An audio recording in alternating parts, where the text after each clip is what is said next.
I carried every single one of those moving boxes back out to the front porch and set them down in the rain. My daughter-in-law stood in the hallway with her mouth open. My son couldn't look me in the eye. Nobody said a word because nobody expected the quiet 68-year-old widow to fight back. They walked into my home assuming I would fold. They brought paperwork. They brought boxes. They brought excuses and called it family. What happened next changed everything. Drop a comment and tell me what city you're watching from. I want to see how far this story travels. And if no one's ever told you that your story matters, subscribe. I'm going to tell you that every single week.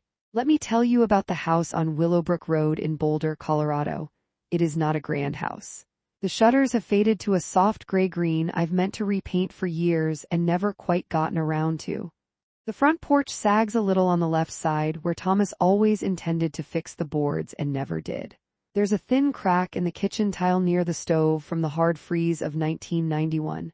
Thomas used to say it gave the house character.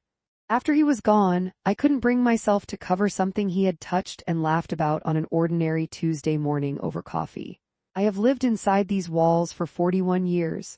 I raised my son Daniel here. I nursed Thomas through his illness here. I buried my husband from this house and came home afterward, sat on the kitchen floor at 10 o'clock at night and cried until there was nothing left inside me. Then I got up because the house was still standing, and I needed to stand with it. I want you to understand something before I tell you what happened the afternoon Daniel and Jessica walked through my front door. I am not a dramatic woman. I am not the kind of mother who calls her son every day or shows up uninvited or makes her feelings the loudest thing in the room. I gave Daniel his space. I respected his marriage. I welcomed Jessica into my home the first time he brought her. I made pot roast and sweet tea. I showed her the garden. I handed her the good china because I wanted her to feel like she belonged. I did everything right. What came next had nothing to do with anything I did wrong. It was a Thursday in late September, the kind of golden Colorado afternoon that makes Boulder look like it was invented for this exact light. I was in the garden when I heard the car, 2 doors closed, voices. I wiped my hands on my jeans and walked around the side of the house. There they were. Daniel and Jessica coming up the front walk with coffee cups in their hands and something in their posture I couldn't immediately name. Later I would call it ownership. In that moment I just smiled. "This is a surprise," I said. "You didn't call. We wanted to see you." Daniel kissed my cheek. He still smelled like the same cedar aftershave he's worn since college. For 1 second he was 22 again and everything was simple. Jessica hugged me. She was wearing a new camel-colored coat that looked expensive. She pulled back, held both my hands, and gave me that particular smile, the one that feels warm right up until you start wondering what's underneath it. "Alina, your garden is just incredible. Every time I come out here I forget how beautiful it is." "Thank you, sweetheart. Come inside. I'll put on more coffee." We went inside. That was when everything started to change. Jessica walked into my living room the way people walk through a house they're already thinking about rearranging. She touched the mantel above the fireplace, the same carved wood Thomas and I picked out together from an estate sale in 1984. She stood at the big windows overlooking the back garden and was quiet for a moment, the afternoon light falling across her face. "This house," she said, "it is seriously perfect, Alina. The bones of this place, there's just nothing like it." I thanked her. I meant it. Then she turned around and said the thing that stopped my heart. "My mother would love that downstairs bedroom. It gets morning light right. Daniel and I could take the master. The attic, God, I've been thinking about this. The attic would make the most incredible home office." The coffee cup was halfway to my mouth. I put it down very slowly. I looked at Jessica's face.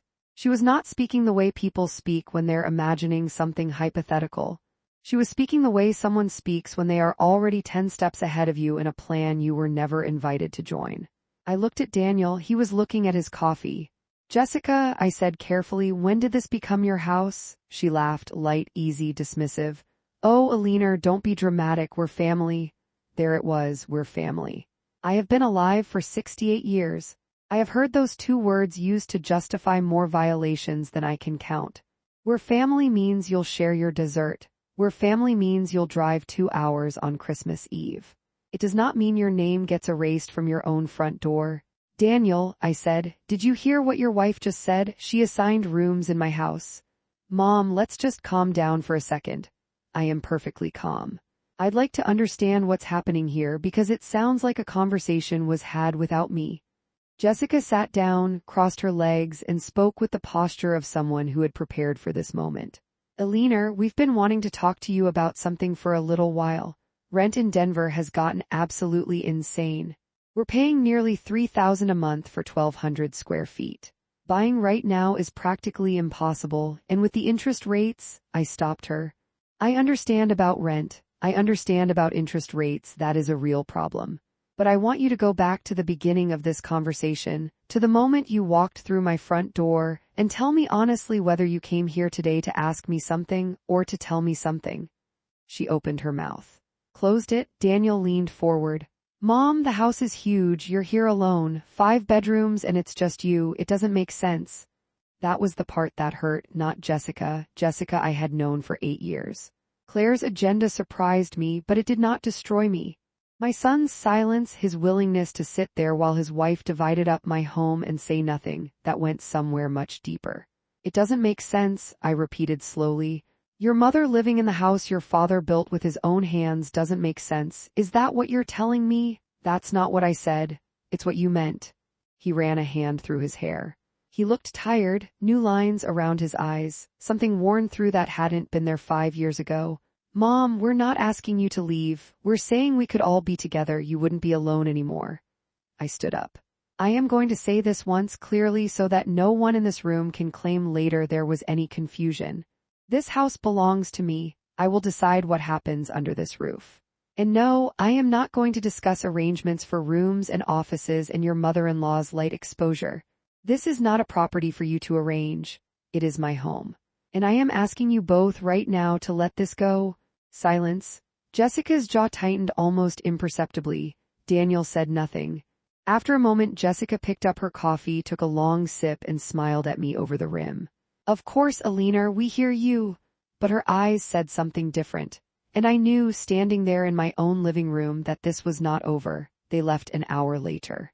I walked through the house after they drove away, through the kitchen, past the cracked tile, past Thomas's chair, down the hallway where Daniel's school photographs still hung. I stood at the window and watched the last of the September light fade out of the trees. I kept thinking about the way Jessica had touched the mantel, like she was already measuring the space.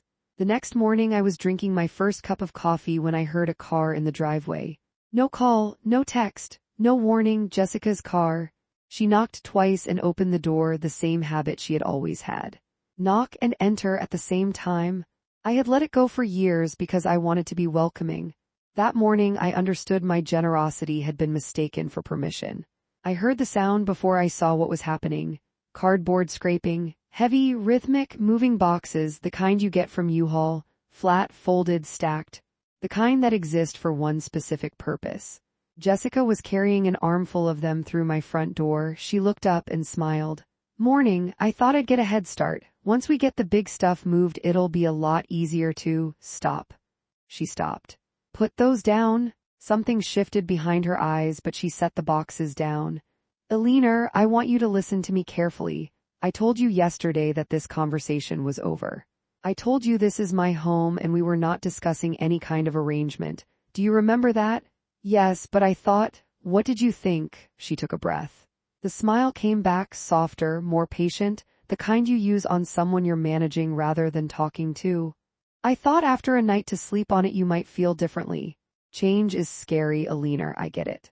But change, I said, setting the word between us like an object to look at.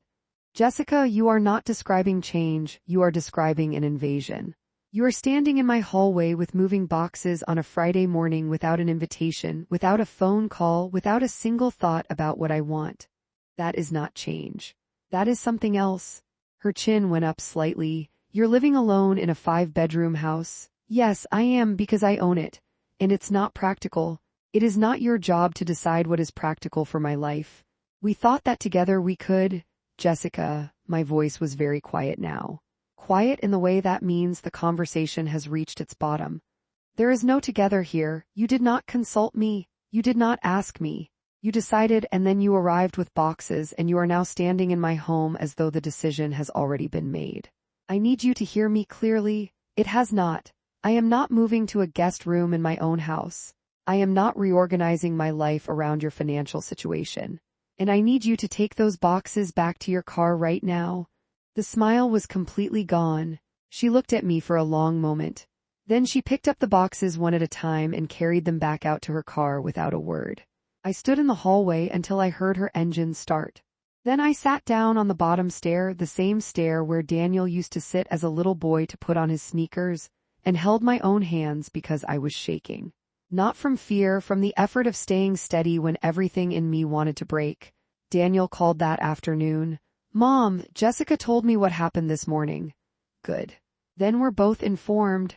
"Why are you making this so difficult?" There it was, that sentence, as though I were the one who had shown up uninvited with moving boxes. "Daniel," I said, "I want you to think very carefully about what you just said to me. Your wife came to my house this morning without calling. She brought moving boxes. She began carrying them inside. I asked her to leave. And you are asking me why I am making this difficult?" Silence. "She was trying to help. She was not trying to help me. She was trying to help herself. There is a difference, and I think you know there's a difference." More silence. When he spoke again, his voice was lower. "Mom, the rent is killing us. I'm not exaggerating.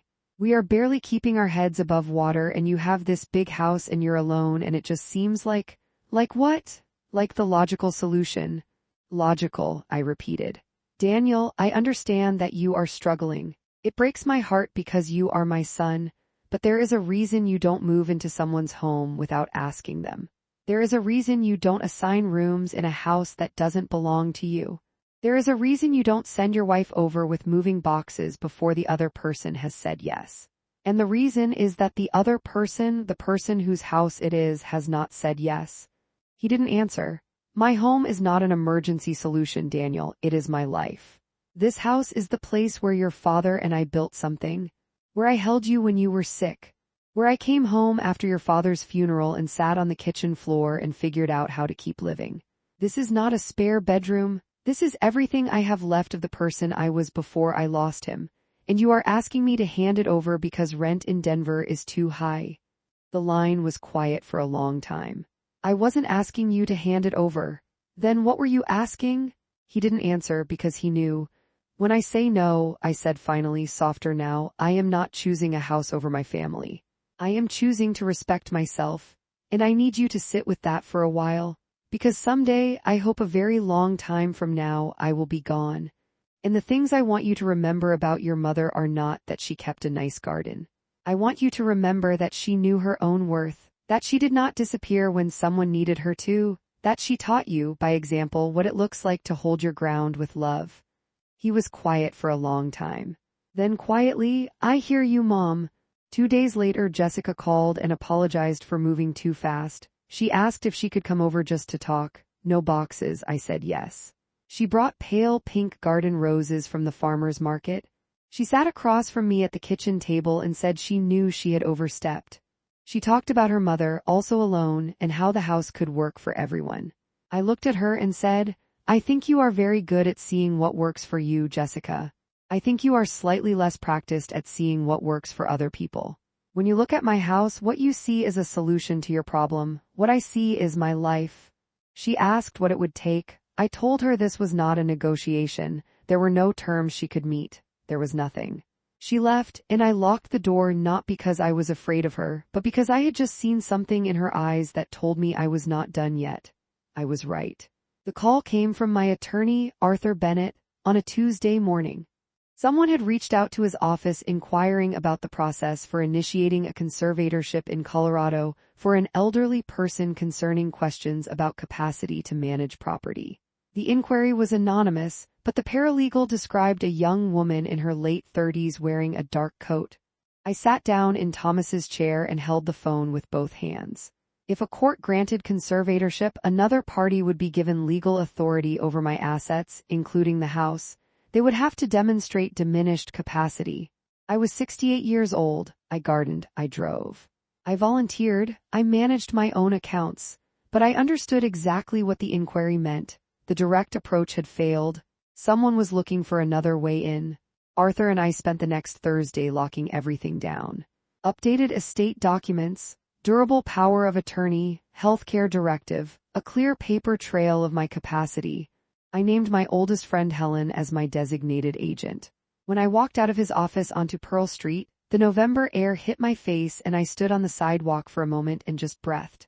68 years old, widowed, living alone on Willowbrook Road, and I had just spent my morning defending my right to exist in my own home. I called Helen from the car and told her everything. When I finished, she was quiet for a long time. Then she said very quietly, "That woman?" "Yes. She went looking for a way to take your house through the courts when the front door didn't work." "I know. Does Daniel know?" That was the question I had been sitting with all morning. I waited 2 days. Then I called Daniel on a Saturday morning while Jessica was at yoga. "Did you know that someone connected to your household made inquiries with a law firm about initiating a conservatorship against me?" The silence that followed was not the silence of a man who didn't understand the question. I didn't know she was actually going to do anything. She mentioned it once that there might be legal options and I told her that was crazy. "But you didn't tell me." More silence. "You knew she was researching this and you did not call me." "I thought it was just talk. She gets like that when she's frustrated." "Daniel, stop. I'm going to tell you something and I need you to really hear it. Your wife went to a lawyer's office. She asked about how to take legal control of my home, and you knew she was thinking about it and you did not warn me. That is not keeping the peace. That is choosing her side. And I need you to understand what it means that your mother had to hear this from her attorney and not from her son." He exhaled a long, unsteady breath. "Mom, I'm sorry." "I know you are. Being sorry is the beginning, not the end. I need you to decide where you stand.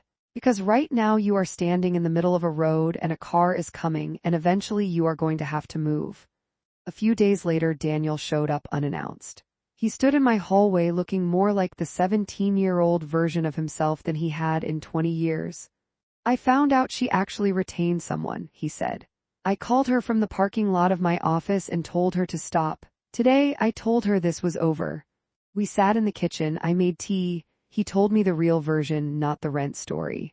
2 years of real trouble in the marriage. He had let the house idea go further than it should have because he was desperate for any solution, even a bad one. I looked at my son across the table. "I am your mother. I will be your mother until the last breath I take. Whatever happens with Jessica, you call me, you come here, you do not let yourself drown quietly because you're afraid to ask for help. But you also never, not once, not for any reason, let someone use you to come after what is mine. The house, my dignity, my right to live in my own home on my own terms. Do you understand that?" "Yes, Mom. I understand."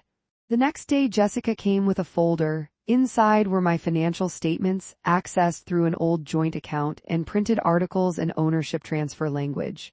I took the folder. Told her these were my documents and they should not exist in her possession.